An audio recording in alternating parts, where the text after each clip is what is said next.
This is called Lewis the Seagull.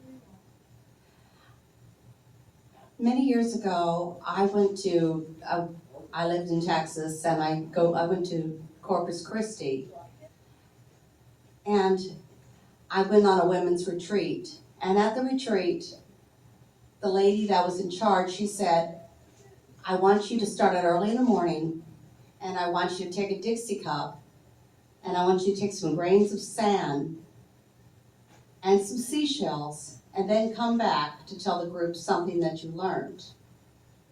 And so we weren't supposed to meet with other people, just have our time with God and with whatever we learned on the beach. Which I thought, that sounded kind of cool. So I started out, and other people had their sketchbooks, and some people had their Bibles, and some people were just kind of walking along the beach. And I kind of wondered, what is it that I'm going to learn?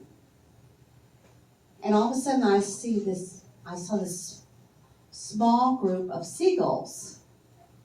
And right in the center was this little seagull. And the little seagull was very tiny and pigeon-toed and was kind of looking around. And basically you could just tell that he really wanted to be part of the group. But he'd go up to one of the seagulls, and he'd look up to the seagull, and the other seagulls would just go, huh. And I watched this, where they would just go like that towards him, and he stuck his head in the sand. And then he'd go to the next seagull, and he'd look at them, just wanting to be their friend, and they'd put their head up, and he put his head in the sand.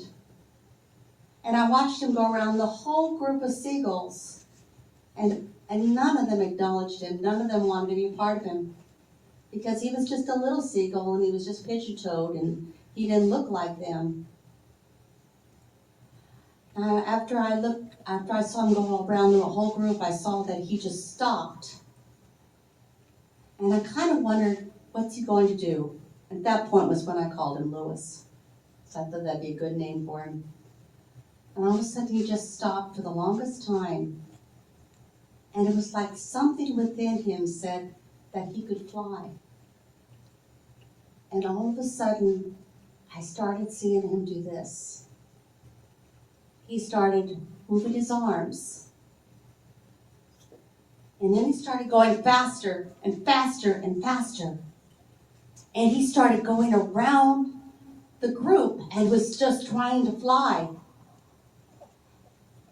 And all of a sudden, I saw that he started getting a little bit of wing length where he was getting higher and higher. And all of a sudden, he flew over all the seagulls. And he just was flying.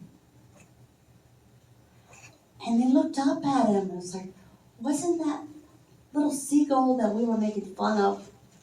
Wasn't that the little seagull that nobody wanted to be around? And look at him. He's flying. He's rising way above everything. And Lewis didn't even look down. All he did was he just kept flying. And he was flying towards his higher purpose, whatever that purpose was that God had for him. And as I watched him, it's like it didn't matter anymore what the other seagulls said. It only mattered he was doing what he was meant to do, what his purpose was. Well, I went back to the group, and I started telling them about Lewis and about how that he started rising above all those circumstances that he went through. And it got me to thinking that there are times that we don't fit in, or don't feel we fit in. There's times we don't feel we're as good as other people.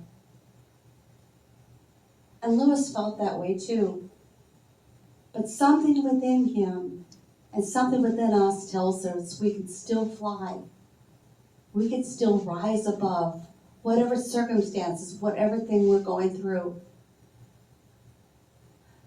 Well, right after I went to that meeting, I decided to go to a little gift shop, and I got a little seagull that looked just like Lewis. And as I was flying home, I thought I saw him flying way above, and knowing that somehow he had risen above everything that was trying to weigh him down. And I've always remembered his story every time that things got hard, to know you can rise above, that there's something within you where you are meant to fly. And that's Lewis's story.